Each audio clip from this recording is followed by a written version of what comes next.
Olá, pessoal. Vamos dar continuidade ao estudo de funções que a gente estava fazendo. A gente viu a ideia de função, o conceito de função e algumas das classificações dela. E agora a gente vai ver as operações. Então, as operações é aquilo que a gente mais vai trabalhar, as operações e construção de gráfico, é o que a gente vai mais trabalhar. As classificações a gente não vai utilizar tanto, é mais assim conceitual, alguns teoremas no futuro e algumas propriedades vão citar essas classificações, mas elas não são tão aplicadas assim como as operações e as construções gráficas que a gente faz das funções. No caso, as operações de funções, como eu tinha comentado anteriormente, são a função de adição. Então, eu posso somar duas funções, posso diminuir duas funções, posso multiplicar duas funções, posso dividir, desde que o g seja diferente de zero, e posso fazer a composição das funções, que é colocar trocando em miúdo, seria colocar uma função dentro da outra. E posso fazer a função inversa de uma função dada. Então, dada uma função x, eu posso encontrar a função inversa dela. Essa função inversa, ela vem da própria definição de função composta. Ela vem da ideia de que quando eu componho a função f com a inversa de x, eu tenho como resultado o valor x, tá? Então, esse é um dos caminhos que eu tenho para encontrar a inversa. Existe um caminho prático, um método prático, que é o que a gente vai utilizar aqui, tá? Então, essas são as operações com funções, tá?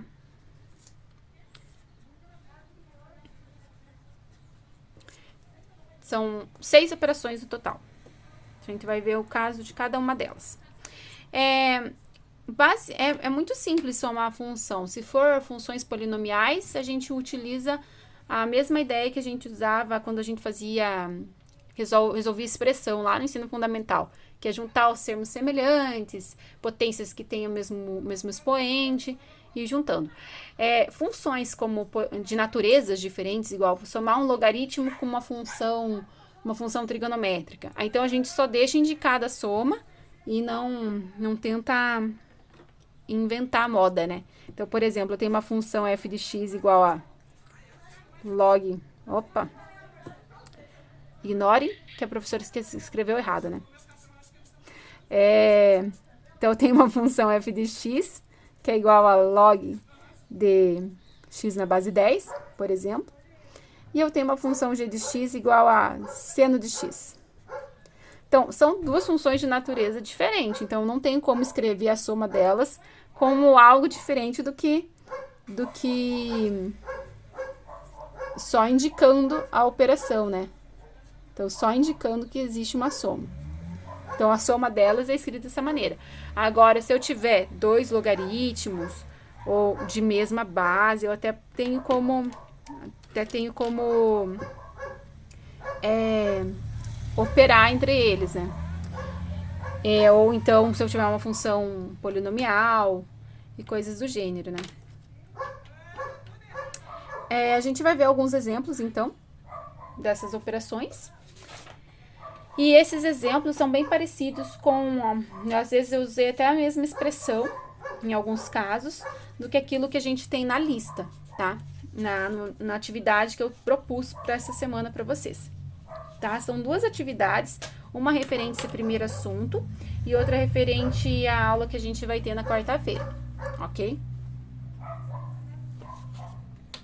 Então, vamos ao primeiro deles.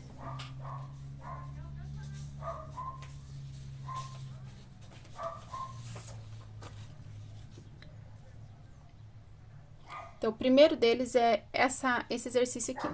Eu tenho uma função e eu quero f de 2. Então, na verdade, o que eu estou querendo aqui? Eu quero a imagem da função. Então, sempre que aparecer algo desse tipo com o número dentro, a função com o número dentro, assim, indicando, na verdade, eu estou procurando a função a imagem da função quando x vale 2. Então, ó, x aqui, na minha expressão, é a variável da função, certo? Então, quando essa variável da função vale 2, quanto que resulta essa função? Então, traduzindo em miúdos, eu quero saber quem é y. Quem é y quando x vale 2, tá? Então, resolvendo, o que a gente vai fazer? Notem que esse f de 2 é notação, ele não faz parte da conta. Então, é quem eu quero encontrar. Então, é isso que eu quero encontrar. Então, vocês não vão mexer nesse 2, tá? Vai deixar ali porque ele faz parte da minha notação. E aí, eu vou fazer a conta. Onde que eu vou colocar esse 2? Eu vou colocar esse 2 onde tem x na minha expressão. Então, toda variável x eu vou mudar para 2. E onde não tiver x, eu deixo do jeito que tá. Então, aqui vai ficar 2 ao quadrado, menos 4, dividido por 2, menos 1. Então, fazendo a conta, né? 2 ao quadrado é 4, menos 4, 2 menos 1 é 1. Então, isso aqui é 0 sobre 1, isso aqui é 0. Então, a função, quando x vale 2, a função vale 0. Ou seja, o y é 0 quando x é igual a 2. Então, quando x é 2, y vale 0. Então, eu tenho um ponto, que é o ponto 2 e 0. Certo? Então, isso que significa calcular a imagem da função. Então, lá nos exercícios, tem vários itens que aí é só substituir. Digamos que esse valor aqui não é um número, é uma letra. Vocês vão substituir pela letra, pela variável que tiver lá, tá? Quando tem letra ou outra expressão, se for uma expressão, significa que vocês estão fazendo uma composição de função. Se for uma letra, significa que vocês estão fazendo uma mudança de variável. E se for um número, significa que vocês estão calculando uma imagem para um referido ponto, certo? O próximo exemplo seria uma situação em que eu tenho que fazer o estudo de domínio, imagem e algumas operações. Então, primeiro a gente vai fazer o gráfico dessa função. Então, digamos que não está definido no exercício de onde para onde sai a função. Então, a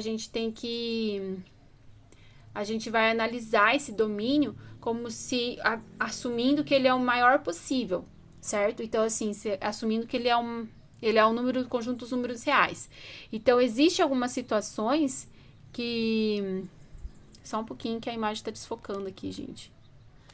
Existe algumas situações que o conjunto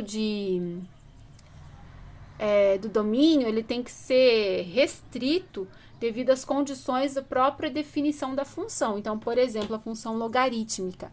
Função logarítmica, a gente deve restringir o conjunto do domínio apenas para números positivos, porque não existe número, não existe logaritmo de número negativo. Então, não pode, a hora que eu estiver analisando, dentro do logaritmo, tem que resultar um número sempre positivo. Então, isso pode gerar uma restrição no meu conjunto de domínio. Outro tipo é uma fração. Se eu tiver uma função no formato de uma fração, vou colocar aqui um exemplo para vocês. Tá muito feio, vamos pegar essa folha aqui mesmo. Então, por exemplo, aqui uma função do tipo 1 sobre x. O que acontece? É uma fração. E a minha variável está lá na parte de baixo da fração, no denominador. Então, uma das restrições é que esse conjunto aqui, ele não pode ser... o conjunto de valores aqui assumido pode ser qualquer número, com exceção do zero. Então, não existe uma conta, independente de quem seja o numerador, não existe uma conta em que esse número está dividido por zero. Se eu chegar... isso aqui a gente fala que não está definido. Não está definido um elemento desse, tá? A gente vai até estudar algumas expressões lá na frente com essa característica, quando a gente estiver estudando limite, mas no momento a gente não pode... a gente apenas diz que ela não está definida. Então, assim, mesmo que existam expressões dessa maneira, quando acontece isso algebricamente na hora que eu estou manipulando as contas do cálculo, fazendo continha. Mas numa função ela não pode estar no domínio, tipo, isso não pode acontecer, eu tenho que restringir o domínio para que isso não aconteça, tá? Então, voltando à nossa ideia aqui. Então, eu tenho que fazer o estudo do domínio, o estudo da imagem e fazer as operações. Então, nesse caso aqui, como a minha função são funções polinomiais, as funções polinomiais, ela vale para qualquer número real. Então, a gente vai assumir que o domínio é o conjunto dos números reais, tá? A imagem a gente precisa calcular. Então, eu vou até antecipar algumas ideias sobre o conceito de gráfico, que a gente também vai ver nas próximas aulas. Eu vou fazer o gráfico dessas duas funções aqui para a gente ter uma ideia. Então, vou chamar esse aqui de A e esse aqui de B, tá? Na parte A, eu tenho uma parábola, que é uma função de segundo grau, então sempre resulta numa parábola. E eu tenho uma reta no meu item B, tá? Beleza, como que a gente faz o gráfico de uma função? Então, sempre que a gente estiver fazendo gráfico manualmente, a gente vai fazer uma tabela x e y. A gente vai escolher valores para x e calcular o y correspondente. Beleza, mas lá no conjunto A, eu tenho que ter uma ideia de quem que eu vou pegar para esse x e para esse y. Então, assim, o que a gente vai fazer? A gente vai pegar a função e vou compará-la com zero. Quando eu faço isso, eu encontro as raízes da minha função. O que é as raízes? É quando a função zera, eu tenho a raiz. A função zera é quando a função passa pelo eixo do x, tá? Então, se eu souber por onde a função está passando pelo eixo do x, eu consigo ter um parâmetro de quem eu posso pegar, então, para fazer o resto do gráfico, tá? Que elementos de x eu posso pegar, né? Então, aqui está negativo, eu passo para o outro lado positivo. Como do outro lado está zero, então não vai alterar minha conta, né? Que número que elevado ao quadrado dá 4? Então, eu tenho dois valores possíveis, né? Eu tenho x1, que é 2, 2 elevado ao quadrado é 4, e eu tenho um x2, que vale menos 2. Menos 2 elevado ao quadrado também é 4. Então, esses dois valores são minhas raízes, tá? Da função. Então, eu vou pegar 2, menos 2. Eu posso pegar um ponto depois e um ponto antes de cada uma dessas raízes aí que eu tenho, certo? Digamos que eu pego um ponto depois do 2, tem que ser um ponto depois do número maior, né? O número maior é 2. Então, eu vou pegar um antes, que é 1, e um depois, que é 3. Vou pegar um antes e um depois do ponto menor. Então, um antes seria menos 1, depois menos 3. E vou fazer o gráfico. Sempre vou fazer isso. Eu tô fazendo assim, dessa maneira, agora, porque a gente não viu ainda o conceito de vértice, então, pra gente não complicar a ideia, então, a gente vai fazer dessa maneira. Mas, geralmente, quando a gente faz o gráfico de uma função de segundo grau, a gente usa as raízes e o vértice para calcular o gráfico, tá? Então, calculando, né? Para encontrar esses y correspondentes, eu vou substituir na minha expressão da função, né? Então, que é essa daqui, x² menos 4, né? Na verdade, não, o igual a zero que não. Só na expressão mesmo, tá? Se eu colocar 2, a gente viu que o 2 e o menos 2 é raiz, então significa que o resultado vai dar zero. Então, 2 ao quadrado, 4, menos 4, 0, certo? Se eu fazer para o menos 2, mesma coisa. Agora, se eu fazer para 1, 1 ao quadrado. 1 ao quadrado, menos 4. 1 ao quadrado é 1, menos 4 dá menos 3. Se eu fizer com o 3, 3 ao quadrado, menos 4, que é da função.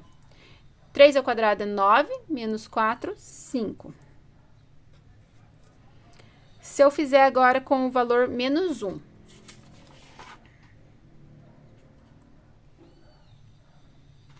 Menos 1 ao quadrado, menos 4. Menos 1 ao quadrado, qualquer número ao quadrado fica positivo, continua sendo 1. 1 menos 4 é 3. Menos 3, mesma coisa, o número ao quadrado fica positivo. Menos 3 ao quadrado é 9. 9 menos 4 vale 5. Então, assim, gente, vejam que os resultados aqui, eles deram iguais. E isso deve acontecer porque eu tenho uma função de segundo grau, que é uma parábola.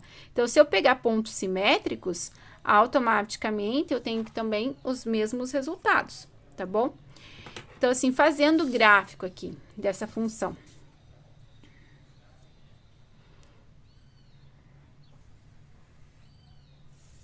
Então, só uma ideia, tá? Então, eu tenho ponto 1, 2 e 3, menos 1, menos 2, menos 3. Para y, vai até o 5. Então, 1, 2, 3, 4, 5. E para baixo do eixo fica 1, 2, 3. Então, quais pontos que eu tenho? Eu tenho ponto que passa pelos eixos do x, que seria o valor 2, e o valor menos 2.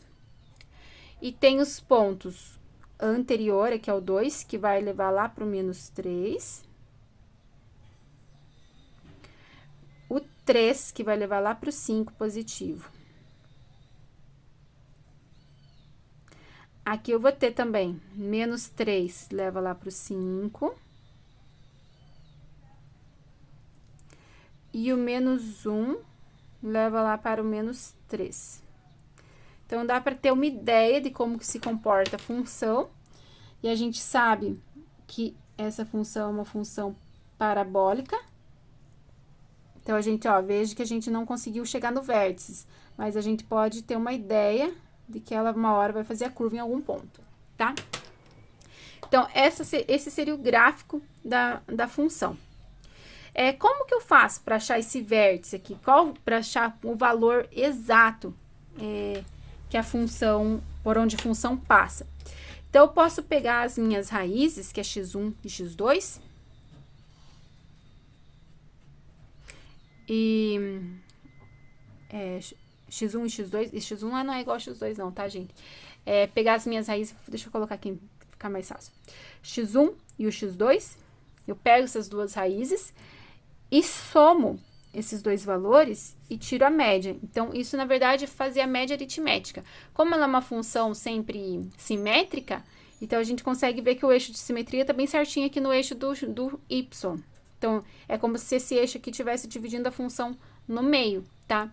Então, se eu pegar lá as raízes, o que a gente vai perceber? As raízes eu tenho que uma vale menos 2 e a outra vale 2. Vou dividir por 2, fazer a média das duas.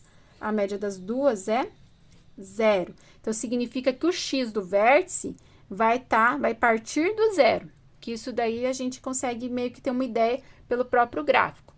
Beleza. Agora, quem que seria o y correspondente a ele? Então, é só calcular, é como se a gente fizesse mais uma continha aqui para o valor 0. Então, como a gente sabe que 0, o x0 é o x do vértice, se eu colocar ele nessa conta, quanto que vai dar, né? Então, se eu colocar aqui 0 ao quadrado, menos 4, quanto que dá? Isso vai dar menos 4. Então, significa que esse menos 4 é o valor y para o vértice. Então, esse aqui seria o valor do vértice, 0 para x, menos 4 para y, tá? Então, esse valorzinho onde o vento faz a curva, né? Seria o valor menos 4. Então, beleza, gente. Por que eu fiz o gráfico? Então, para a gente ter uma ideia aonde vai aparecer a imagem da função. A imagem da função vai ser sempre onde começa o gráfico, né? Então, veja que a gente não está falando de contradomínio, a gente está falando mesmo de onde tem resultado para y. Os resultados para o y começam aqui nesse menos 4. E ele vai subindo. Para cima sempre tem algum resultado para y. Então, todo resultado do y começa a partir daqui e vai até infinito. Abaixo do 4 não tem gráfico, então ele não faz parte da imagem da função, a parte abaixo do menos 4, certo? Então, o que eu posso dizer? Eu posso dizer que o domínio para o caso A, da função f, é qualquer número real. Se eu pegar qualquer real aqui, x, eu vou uma hora subir e vou encontrar um gráfico lá em cima, onde tem um y correspondente a ele. Independente do valor que eu pego, eu posso pegar bem longe. O que vai acontecer? Eu vou ter que prolongar se eu escolher um valor aqui, um x aqui, eu vou ter que prolongar mais uma hora, como essa curva aqui é infinita, uma hora eles vão se encontrar no infinito, tá? Então, isso daqui significa que o meu domínio é um domínio real, e a imagem dessa função, aí já não é real, ela é uma imagem menor, é um conjunto menor do que os números reais. Então, ele é um conjunto que começa lá no menos 4 e vai até o infinito, positivo. Então, fechado, lembra a notação de intervalo? Fechado em menos 4, porque o menos 4 faz parte do intervalo, e vai para mais infinito. Infinito sempre aberto. Então, esse é o conjunto imagem da minha função no caso A. No caso B, gente, é mais fácil porque é uma reta. Então, como é uma reta, eu não preciso necessariamente fazer o gráfico dele para saber que o conjunto do domínio e o conjunto de domínio e o conjunto de imagem são reais, tá? Mas eu vou fazer aqui só pra gente ilustrar. Então, ó, 3x mais 1. Era a minha imagem que eu tenho. Quando eu tô fazendo gráfico de reta, eu sempre pego 3 pontos. No caso do gráfico de uma parábola, eu tenho que ter como parâmetro ali as raízes e também os vértices, seria interessante, né? No final dos contos, a gente acabou calculando o vértice ali do gráfico, mas assim, tendo as raízes, a gente consegue ter uma ideia de como que é a curva, né? Mas se eu não tiver uma parábola, tiver uma reta, eu posso escolher qualquer valor. Então, o que eu faço? Eu escolho valores, assim, próximo de os menores possíveis e tento enxergar como que ficaria essa curva. Nem sempre dá certo, gente, depende muito da carinha aqui da função, mas como ali os valores de x e o valor constante, são valores baixos, eu posso pegar valores próximos de zero. Então, eu vou pegar 0, menos 1 e 1. Com 3 pontos é suficiente para você fazer o gráfico, não precisa mais do que 3 pontos. Na verdade, com 2 pontos já é possível fazer o gráfico de uma função de primeiro grau. Aqui eu vou usar 3 para a gente confirmar. É sempre bom pegar 3, porque se eu errar o cálculo em um ponto, eu consigo perceber, porque ele acaba saindo da reta, né? Então, é bom pegar 3 para garantir, tá? Então, ó, 3 vezes 0 mais 1. No lugar do x, eu mudo para o valor que eu coloquei na tabela, certo? 3 vezes 0 mais 1 é 1. 3 vezes menos 1 mais 1. Aqui dá menos 3, somei com 1, menos 2. 3 vezes 1 mais 1. 3 vezes 1 é 4, mais 1. Mentira. 3 vezes 1 é 3, mais 1, 4. Então, resultou aqui em 1, menos 2 e 4. Então, fazendo o gráfico. Então, o ponto menos 1 e 1 e o ponto 0. Para a imagem, eu tenho o ponto 1, o ponto menos 2 e o ponto 4.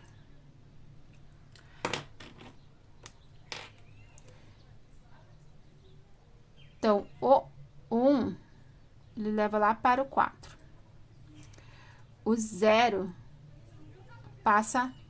fica no eixo quando o x é 0, significa que o ponto vai estar localizado no eixo y. Então, o eixo y vale 1.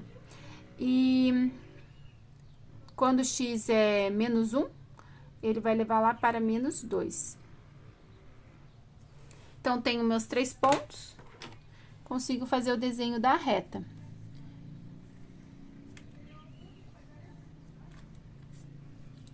Então, o que acontece, gente? A gente pode perceber que qualquer valor que eu pegue aqui para x, uma hora eu vou encontrar a reta, certo? Eu posso pegar valores variados, como essa reta é infinita, uma hora eu vou encontrar com um y correspondente a ele.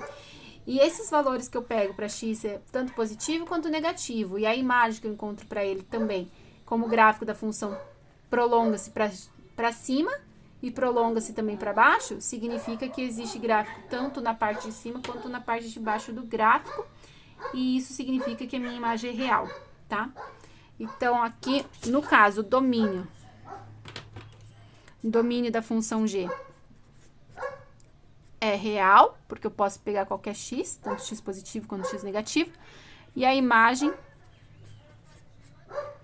também é real, porque sempre eu vou ter, se eu prolongar essa reta aqui, eu vou ter gráfico da função tanto na parte de cima quanto na parte de baixo do gráfico. Então, se eu pego aqui um y positivo, sempre vou encontrar a função. Se eu pegar um y negativo, sempre vou encontrar a função. Então, isso significa que minha imagem, ela se estende ao longo do eixo do y, e significa, então, que a minha imagem é uma imagem real. Todos os números reais. Beleza, feito o estudo do domínio em imagem, falta ainda, para a gente resolver essa questão 2, falta calcular. Então, ó, essa parte que a gente terminou, né? Falta a gente calcular a F mais G, a F vezes G e a composição GF com G. Então, assim, o que eu falo para vocês é que nem sempre, igual no caso da reta, não precisava necessariamente eu fazer o gráfico. Eu tô fazendo o gráfico aqui só para vocês ilustrar mesmo a situação para vocês, mas assim, não havia necessidade.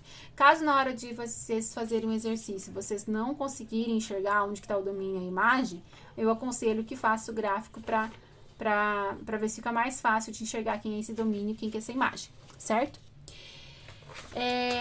Então tá, dando continuidade, a gente vai fazer então a soma, a multiplicação e a composição dessas funções.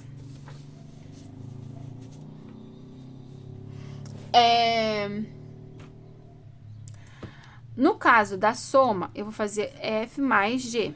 Então, quem que seria a f mais g de x? Eu vou pegar a f, escrever ela aqui do lado, e vou somar com a função g, que é 3x mais 1.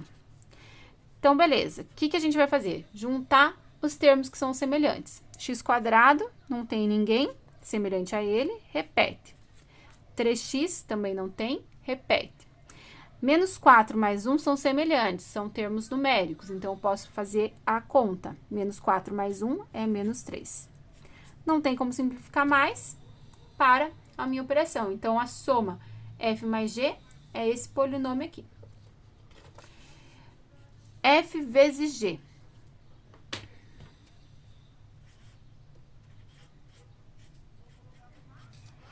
Então, o que a gente vai fazer? Vai escrever a função. Vou fazer de azulzinho para ficar diferente. X quadrado menos 4. Quando eu tô na multiplicação, gente, é sempre interessante colocar a função entre parênteses para não confundir, tá? Então, x ao quadrado menos 4 vezes a função g, que é 3x mais 1. Nesse caso, a gente vai fazer, usar uma propriedade que a gente chama comutativa. Distributiva. A propriedade distributiva. O que é a propriedade... eu tô com comutativa na cabeça, gente. Comutativa é outra coisa. Comutativa é isso aqui, ó. Se eu tiver A mais B, é a mesma coisa que B mais A. Isso é comutativa. Distributiva é a ideia de distribuir os termos de uma operação para uma soma ou uma diferença, né? Opa, que eu vou chamar de B mais um C. Então, isso é uma distributiva. Eu tenho um sinal de vezes e um sinal de mais ou de menos, tá?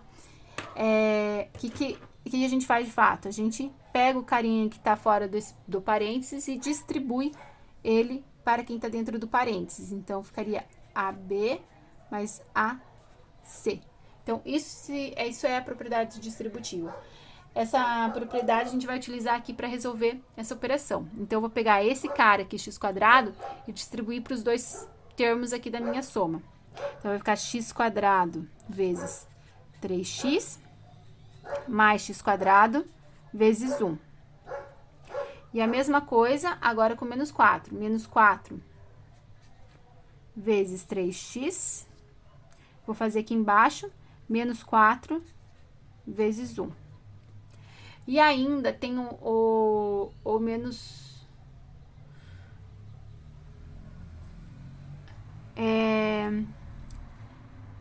Tem ainda agora que fazer as operações que estão indicadas, né?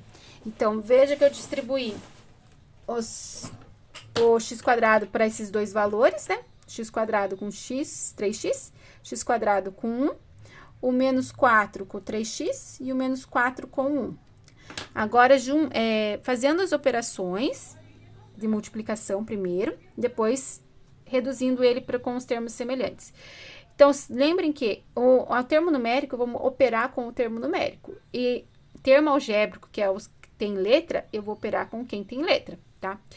Então, ó, 3 eu vou repetir, porque não tem mais nenhum número. Então, vamos fazer a continha com o x. x² vezes x é x ao cubo.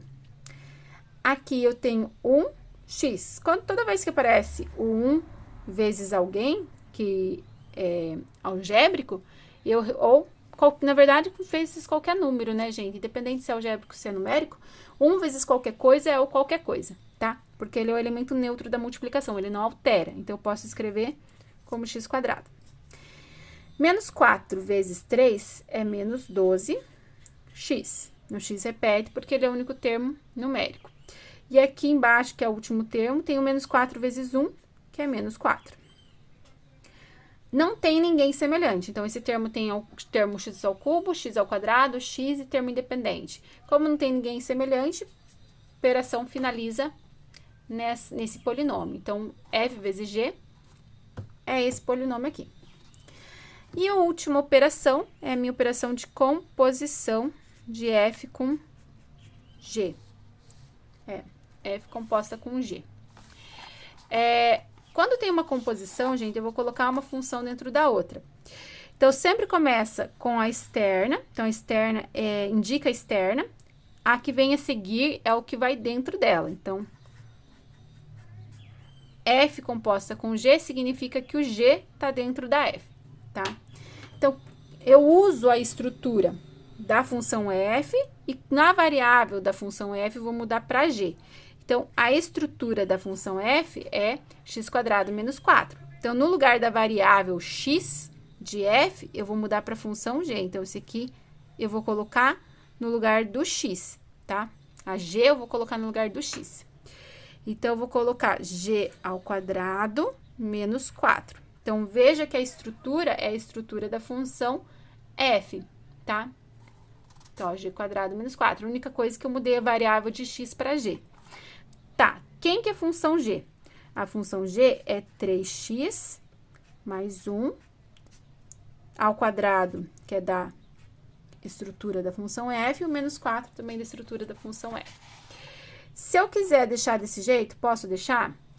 Pode, mas eu ainda tenho continha para fazer. Não tá errado se eu indicar a função desse jeito, só está escrita de uma maneira menos direta, né? Eu posso fazer com que ela, expandir ela na forma de um polinômio.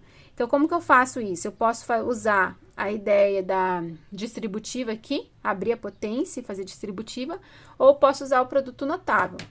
Produto notável, para quem não lembra, né? A gente até reviu isso na nossa revisão passada, mas eu vou colocar aqui para vocês se lembrarem.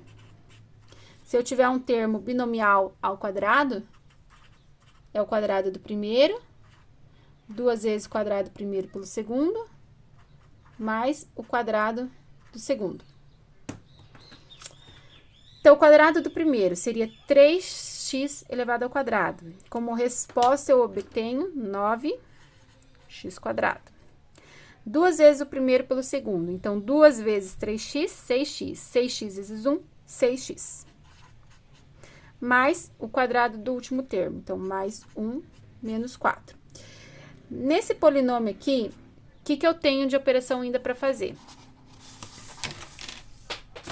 Eu tenho o termo x ao quadrado, tenho um termo com x e tenho dois termos que não dependem de x. Então, eu posso fazer a continha com eles. Então, repete os termos com x. E aqui eu faço a conta. Menos 4 mais 1, menos 3. Então, a composição f composta com g resulta nesse polinômio de segundo grau. Certo? Então, esse seria o exemplo 2.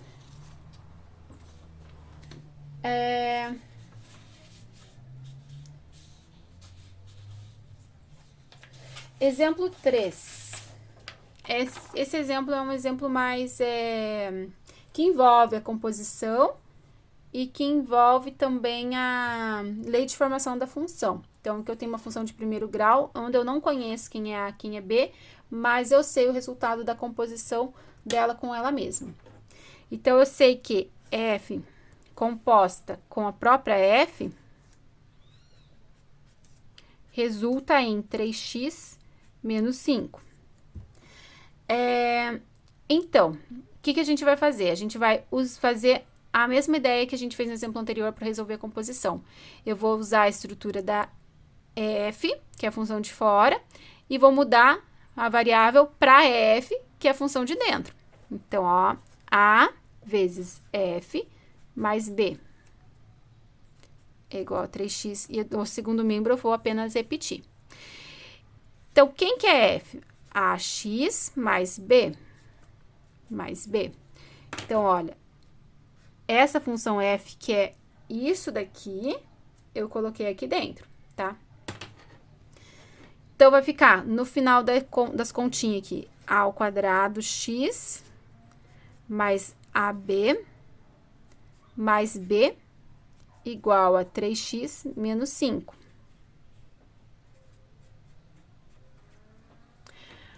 Certo. O que eu posso analisar? Eu sei que o termo que tem x, que seria esse a quadrado, eu vou comparar com o termo que tem x do outro lado. Então, é uma comparação, certo? Eu tenho uma igualdade, nessa igualdade eu vou comparar quem tem a variável x e quem não tem a variável x.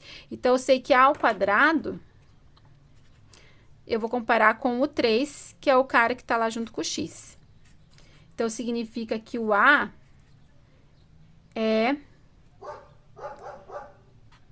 raiz de 3. Notem que esse raiz de 3 pode ser tanto positivo quanto negativo. Na segunda comparação, eu vou pegar os termos aqui que não tem x e vou comparar com os termos que não tem x.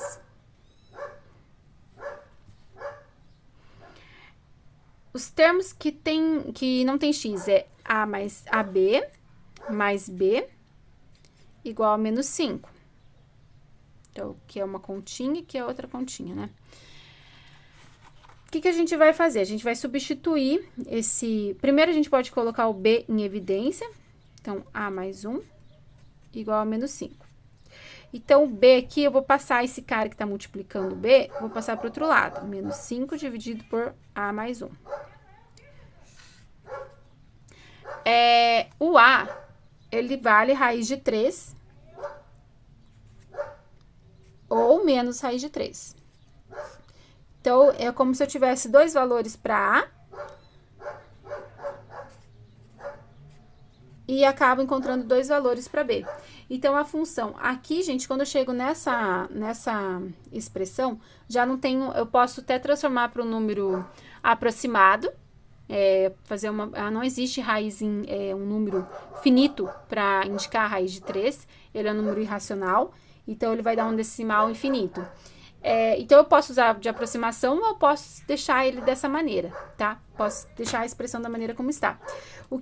Uma outra maneira que a gente pode escrever isso é particionar e diferenciar as coisas, né? Porque eu encontrei dois valores possíveis para A e automaticamente, como B depende de A, dois valores possíveis para B. Então, eu posso deixar minha solução para A e para B como sendo A1, raiz de 3 positivo, e encontro um B1, que seria essa expressão com o raiz de 3 positivo. Então, isso aqui seria uma primeira solução. E uma segunda solução seria a raiz negativa. E eu encontraria um B2, que seria com a raiz negativa de 3. Certo? Então, na verdade, quando eu faço composição, a composição sugerida, de uma função ax mais b, que tenha como resultado a composição dela com ela mesma essa expressão, eu posso ter eu vou ter duas expressões, na verdade, para duas retas que dá certo. Uma delas seria com A e B sendo esses caras, ou A e B sendo esses outros caras aqui, certo? Então, 2 valores para x, 2 valores para y, que geram duas funções, duas possíveis resultados para a função f, certo? Aqui, gente, deu um número bastante que não tem como resolver, né? Que não fica bonitinho, né? Fica na forma de expressão, não chega num valor racional, mas nem um valor inteiro. Mas, assim, é porque eu acabei inventando o valor aqui eu que criei essa expressão. Então, assim, a gente acaba chegando em coisas assim não tão redondinhos. Quando a gente tira esses resultados de exercícios, geralmente eles fecham mais redondinho. Então, assim, na lista, provavelmente vocês vão chegar ou em um número fracionário ou em um número inteiro, tá? Pode ser que aconteça isso também, mas é mais difícil. Geralmente, os exercícios retirados, assim, de livros, eles já trazem uma resposta mais bem comportada, certo? O exercício 4, eu trouxe a ideia da função inversa. A função inversa, a gente tem um dispositivo prático. Então, que a gente vai... Qual que é a ideia, né? Então, assim, primeiro, o conceito da função inversa. Então, assim, função inversa pensa num ponto, né? Eu tenho ponto aqui 1 e 2. Então, eu tenho ponto. 1 para x, 2 para y. Quando eu inverto esses valores para x e para y, faço 2 e 1, eu tenho um ponto espelhado. É como se esse ponto tivesse uma posição inversa do ponto P. O ponto P' seria o ponto inverso do ponto P. Então, é como se eu tivesse aqui um espelho passando pelo meio dos quadrantes 1 e 3, e onde esse espelho refletisse. Então, assim, isso vale para cada ponto. Então, como minha função ele é descrito por pontos, o que acontece? Então, se eu tiver uma função aqui, tipo, que passa por aqui, por aqui. Então, digamos que eu tenho uma função assim. O que vai acontecer? Eu vou espelhar cada ponto desses. Então, eu vou espelhar esse ponto aqui, vai ficar espelhado nessa região. Esse pontinho aqui vai acabar ficando nessa outra região aqui. Então, o que acontece? Ele vai ficar algo assim. Então, tipo, ele fica simétrico com relação à bissetriz dos quadrantes ímpares. Então, sempre vai acontecer isso quando eu estiver calculando a função inversa. Então, qualquer função inversa que a gente fizer, ele vai ter o gráfico, e eu posso criar o gráfico dele como se fosse rebatendo a imagem por meio dessa linha da bissetriz dos quadrantes ímpares, tá? Que é ali. A reta, na verdade, essa linha aqui é a reta y igual a x, tá? Então, beleza. Tendo a ideia, né? Tipo, como que eu calculo, então, a expressão? Tipo, isso é a ideia gráfica, né? Mas é a expressão. Então, eu tenho essa expressão aqui. Qual que é a expressão da inversa, né? Então, assim, existe um dispositivo prático para calcular isso, que é fazer o quê? Então, o que eu fiz aqui nesse ponto? Eu tinha 1 e 2, mudei para 2 e 1. Então, o dispositivo prático faz isso. Ele altera quem é x e quem é y. Então, a função f de x, a gente chama de y, né? Então, inicialmente, a gente tem isso aqui. Para calcular a inversa, eu inverto essas duas ideias. Então, eu vou escrever a função como sendo x igual a y² menos 4. Então, o que eu fiz? Eu mudei esses caras aqui de posição. Onde tinha x, eu mudei para y. E na onde tinha y, eu mudei para x. Então, como aqui só aparece x e y uma vez, eles trocam de lugar. Mas se eu tivesse vários x aqui, todos os x que eu tivesse nessa expressão, eu mudaria para y, tá? E o y, que aparece uma vez só, eu mudo para x. Tá, feito isso de alterar x por y, eu vou isolar o y novamente. Então, eu vou pegar, primeiro eu vou inverter essa conta, vou escrever assim.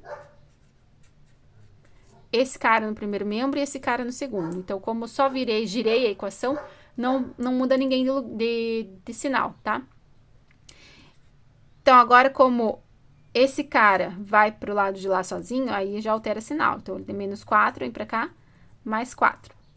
Aqui, como é y ao quadrado, a função inversa do quadrado, tipo, o quadrado vai pro outro lado, como sendo a raiz quadrada. Raiz quadrada de x. De x mais 4. Lembre-se que, sempre que eu estiver tratando de raiz quadrada, eu tenho, ou de qualquer raiz par, eu tenho que atribuir o sinal tanto positivo quanto negativo, né? Então, eu posso ter qualquer uma dessas situações. Então, o que acontece? Porque quando faço essa quebra, a circunferência, o caso de circunferência é um caso assim, não necessariamente com essa estrutura, mas aparece na hora que eu isolo o y na circunferência, gera uma raiz. Então, assim, significa que a minha função, ela não é completamente inteira uma função, né? Como é o caso de uma parábola, né? Isso aqui é uma parábola. A hora que eu rebato a parábola, por meio dessa simetria, ela deixa de ser uma função, porque ela fica algo assim, ó, o gráfico dela.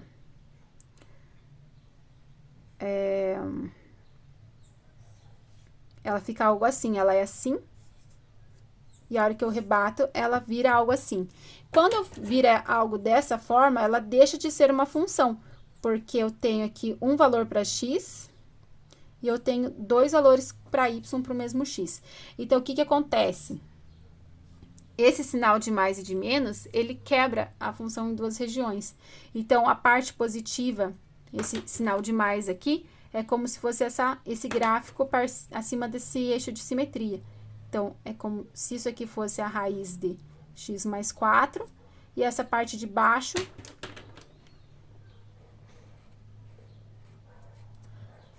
a raiz de menos x mais 4. Então, assim, da própria expressão, ele já quebra ela em duas funções. Então, eu não tenho uma função inteira, porque a expressão, assim, do jeito que eu escrevi junto com mais e com menos, que seria isso aqui, tipo, se eu não tivesse resolvido o quadrado, é essa curva inteirinha. Essa curva inteirinha não caracteriza uma função. Quando eu isolo e tenho ela particionada em mais e menos, aí eu gero duas funções, que seria a parte de cima, raiz de x mais 4, e a parte de baixo, menos raiz de x mais 4, certo? Então, assim, essas duas funções geram a inversa dessa função f aqui, certo? Então, a ideia era isso, gente. Ficou um pouco longo esse vídeo, mas eu achei que valia a pena fazer alguns exemplos semelhantes ao que estão na lista de exercício, para vocês não ficarem tão perdidos. E espero que esse vídeo ajude a relembrar alguns conceitos. E na quarta-feira eu posto outro vídeo tratando mais especificamente de cada tipo de função. No material instrucional tem bastante sobre função de primeiro grau, porque função de primeiro grau e de segundo grau, assim, é um dos temas mais extensos, assim, então eles esmiuçam bastante a ideia, mas, assim, como as ideias a partir da função de primeiro e de segundo grau acabam sendo semelhantes, a gente pode generalizar algumas coisas como crescimento, decrescimento, a gente fica mais fácil para fazer as demais generalizações para as demais funções. Então, a gente vai ver a função de primeiro grau, de segundo grau, que são as duas mais polinomiais mais famosas. Existem as de terceiro, quarto grau, mas a gente vai ver basicamente de primeiro e segundo, né? Não que a gente vai trabalhar na frente só com essas duas. E a gente vai ver também a função exponencial e a função logarítmica. Existe ainda a função trigonométrica, que a gente não vai ver ela essa semana, porque é um tema bastante longo, e aí a gente vai ver isso nas semanas seguintes, tá? Então, eu vou deixar a função trigonométrica lá pra frente, pra ter uma semana inteira só pra ela, tá? E é isso. Conversamos, então, pela plataforma. A gente pode agendar um horário para atendimento, vocês podem colocar a opinião lá de vocês a respeito do vídeo, o que a gente pode melhorar, e também colocar lá um horário para essa semana de atendimento, porque eu não consigo atender vocês no horário estabelecido lá de 2 às 4 horas. Então, à tarde também eu não vou, eu posso fazer das 5 às 6, por exemplo, horário de atendimento, ou então fazer de manhã. Então, a gente pode combinar um horário de manhã também. Então, é isso, conversamos, espero que tenham gostado e não deixem de participar na plataforma.